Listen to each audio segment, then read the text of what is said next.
सबका घर जिन्होंने बनाया है, हम उन्हें बेघर कब तक रहने दें। आओ प्यार और एकता की ईंट से सब अयोध्या और अपने मन में राम मंदिर बना दें। जय श्री राम। नमस्कार दोस्तों, हमारी आज की कहानी है राम नाम का चमत्कार। कहानी को शुरू से लेकर अंत तक सुनना। तो चलो करते हैं शुरू। एक बार एक गांव में एक साधु रहता था। वह सारा दिन राम नाम जपता रहता था और ढोलकी बजाकर कीर्तन करता रहता था।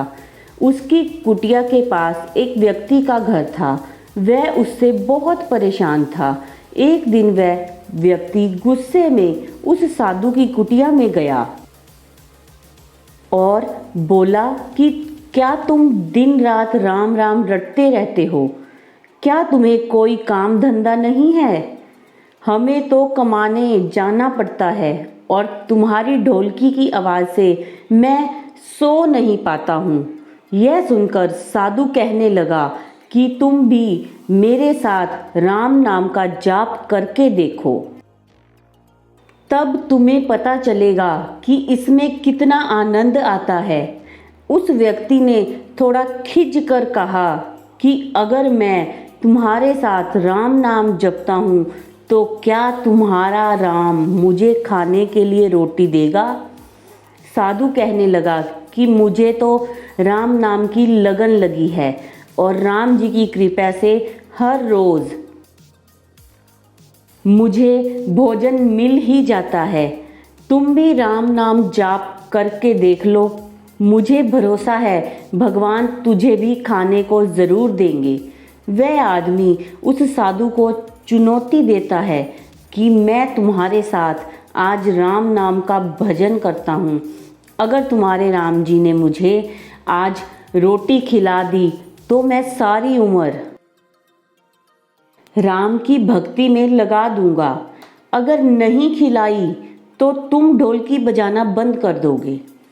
साधु कहता है कि मैंने तो निष्काम भाव से प्रभु राम की भक्ति की है, लेकिन फिर भी मुझे तुम्हारी चुनौती मंजूर है।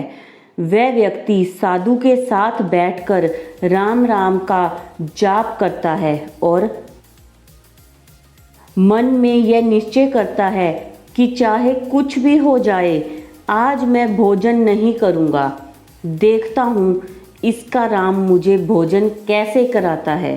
राम राम का जाप करने के बाद वह सोचता है कि अगर अब मैं अपने घर जाता हूँ तो मेरी माँ और मेरी पत्नी मुझे रोटी खाने को कहेंगे और मुझे रोटी खानी पड़ सकती है, लेकिन मुझे साधु को चुनौती में हराना है। इसीलिए घर जाने की बजाय गांव के पास के जंगल में चला जाता हूँ। वह जंगल में एक पेड़ के ऊपर चढ़कर बैठ जाता है और सोचता है कि मैं सारा दिन इस पेड़ से नीचे नहीं उतरूँगा और अन्न का एक भी दाना नहीं खाऊंगा।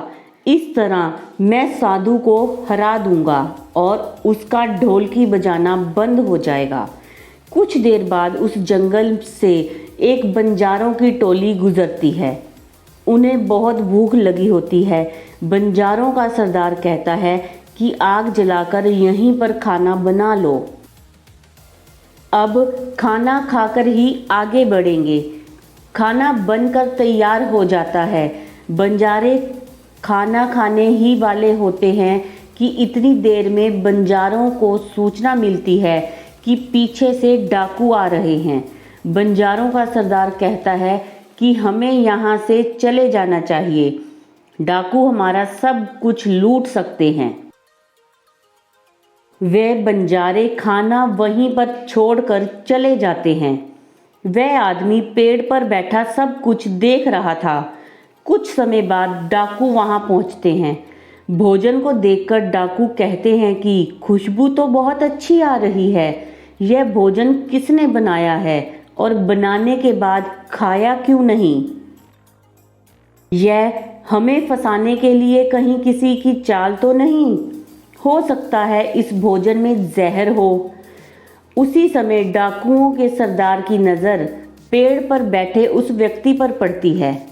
वह उसे नीचे आने का आदेश देता है। डाकू उस व्यक्ति से पूछते हैं, हमें मारने के लिए क्या भोजन तुमने बनाया है?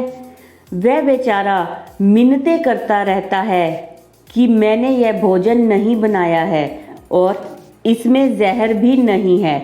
यह भोजन बंजारों ने बनाया है। आपके आने की खबर सुनकर वह यहाँ से भाग गए, लेकिन डाकुओं के आगे उसकी एक नहीं चलती।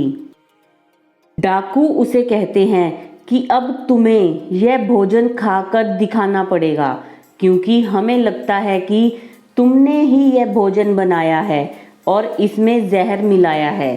अब सबसे पहले तुम ही यह भोजन खाओगे। वह जिद पर अड़ा रहता है कि मैं भोजन किसी भी कीमत पर नहीं खाऊंगा। डाकुओं का शक और गहरा हो जाता है। वह बंदूक की नोक पर उसके सिर पर रखकर कहते हैं, तुझे यह भोजन खाना पड़ेगा, नहीं तो गोली खानी पड़ेगी। उसके भोजन करने के बाद डाकुओं ने उसे छोड़ दिया। अब उसे विश्वास हो गया कि बंजारों को और डाकुओं को राम जी ने ही भेजा है।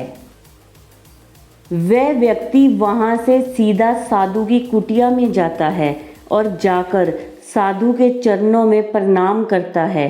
उसने साधु को सारी बात सुनाई।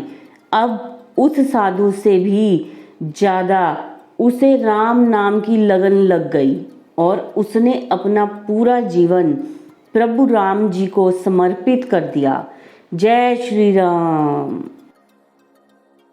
तो दोस्तों, ये था राम नाम का चमत्कार, राम नाम की महिमा, कि किस तरह राम नाम की महिमा से उस व्यक्ति ने भोजन किया।